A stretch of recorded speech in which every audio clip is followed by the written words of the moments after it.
Il giorno e la storia. Oggi è il 15 aprile. 1912. Il Titanic affonda dopo l'urto contro un iceberg.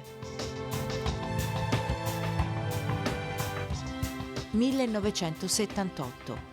Le BR annunciano la condanna a morte di Moro. 1967. Muore Antonio De Curtis, in arte Totò. Commenta il fatto del giorno Fabrizio Brancoli, direttore dei Quotidiani Veneti, gruppo Gedi. Leonardo era un ragazzo come tutti noi e un giorno, ammirando un panorama, ha cambiato la storia dell'arte.